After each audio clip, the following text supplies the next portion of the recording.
Halo, perkenalkan nama saya Rifki Maulana Zikrullah, saya mahasiswa Universitas Negeri Jakarta, Prodi Perjalanan Wisata, angkatan 2019.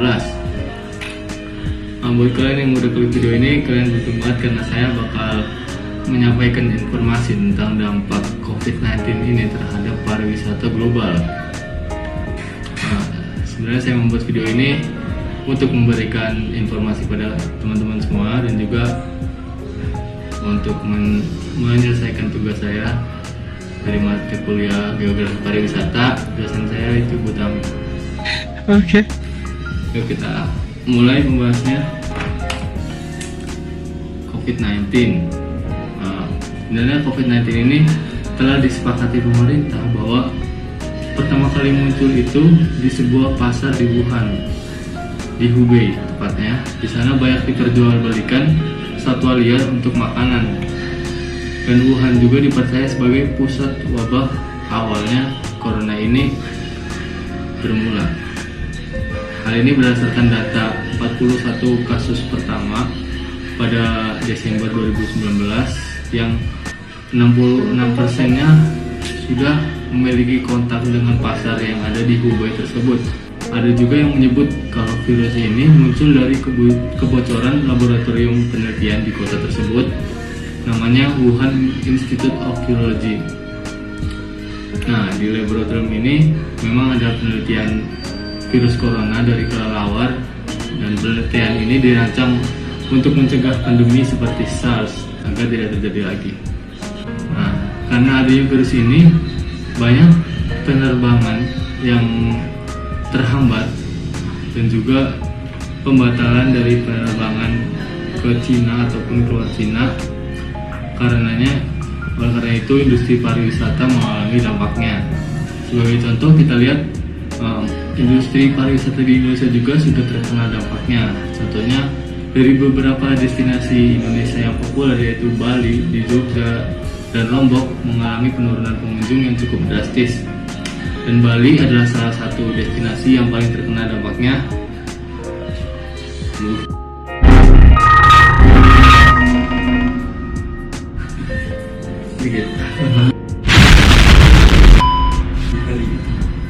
Menurut data, pada bulan Februari 2020, sebanyak 392.824 wisatawan datang ke Bali menurut kantor imigrasi Bali dan angka ini turun sebesar 33% sejak bulan Januari akibat virus corona.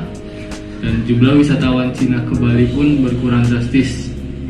Pada akhir 2019 ini masih ada sekitar 2 juta wisatawan Cina yang mengunjungi Bali, sedangkan pada bulan Februari ini hanya ada sekitar 4.000 wisatawan. Wow, cukup drastis ini pengurangannya. Dan diperkirakan Bali akan sulit mencapai target melebihi 2 juta pengunjung pada tahun 2020 ini. Dan pantainya juga terlihat sepi dari pengunjung, hanya ada pengelola usaha yang duduk-duduk santai di pesisir, dan juga beberapa kapal pesiar bahkan memutuskan untuk tidak berlabuh di Bali. Selain itu, jumlah penghuni hotel di Bali turun sampai 70% sejak virus corona menyebar. Dan hal ini berpengaruh terhadap kesejahteraan para karyawan. Meskipun begitu, pemerintah Provinsi Bali telah memberikan imbauan kepada pengusaha hotel dan travel supaya tidak melakukan PHK atau pemutusan hubungan kerja. Akan tetapi, dampak virus corona pada ekonomi tidak bisa dihindari. Maka dari itu, beberapa karyawan hotel di Bali hanya dibayar setengah gaji. Dan pemotongan ini diperlukan agar usaha tetap berjalan, namun juga menjaga kebutuhan ekonomi para karyawan. Beberapa manajemen hotel juga meminta para pekerja mereka untuk cuti saat sedang sepi. Hingga saat ini PHRI mencatat terjadi 40.000 pembatalan kamar hotel dengan total nilai kerugian sebesar 1 triliun rupiah. Berbicara tentang hotel, kita ambil contoh di Provinsi Riau, tingkat terisinya hotel menurun 30% sampai dengan 40% dibanding tahun sebelumnya. Sementara rata-rata tingkat pengunjung hotel hanya 20-30%. PHRI mengungkapkan terjadi penurunan target turis Cina dan Korea di Provinsi Riau pada 2020. Padahal tahun lalu jumlah turis kedua negara tersebut yang berkunjung ke Riau mencapai 25.000 orang. Sementara itu, akibat sepinya tamu hotel, banyak karyawan hotel yang diminta untuk mengambil cuti.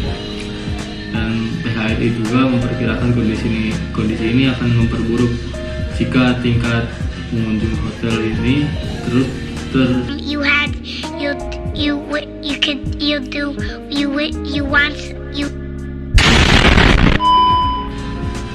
Selain hotel yang dibatasi sistem kerjanya, restoran juga mengalami penurunan dari penghasilannya karena banyak negara yang menutup restorannya ataupun yang tidak menutup restorannya. Mereka melakukan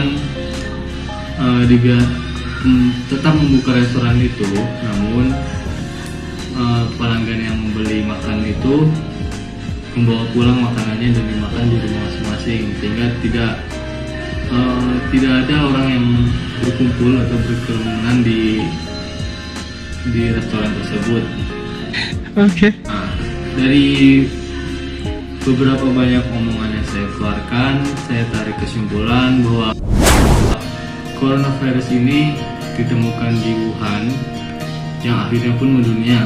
Virus ini dengan sangat mudah dapat menular dari diri orang melalui batuk ataupun bersin. Akibat dari pandemi COVID-19 ini menyebabkan perekonomian di bidang lainnya lumpuh, termasuk pariwisata. Sektor pariwisata merupakan yang paling buruk terkena dampaknya. Dengan pembatasan mobilitas manusia, pariwisata yang berjalan di bidang pergerakan manusia pun lumpuh. Perekonomian bagi para pelaku wisata pun terancam hingga waktu yang belum ditentukan. Dan juga akomodasi yang harus tutup karena tidak ada wisatawan. Pasar mais pun ikut tumbang. Restoran khusus dine-in harus tutup, pesawat dan transportasi lainnya pun harus dibatalkan. So, teman-teman, saya harap kalian semua menyerap informasi yang saya berikan dan juga tetap waspada dengan virus COVID-19 ini karena sangat berbahaya dan merupakan musuh dari isi bumi saat ini. Teman-teman semuanya, jaga diri kalian, stay safe di rumah aja. Terima kasih sudah menonton video saya ini dan saya akhiri.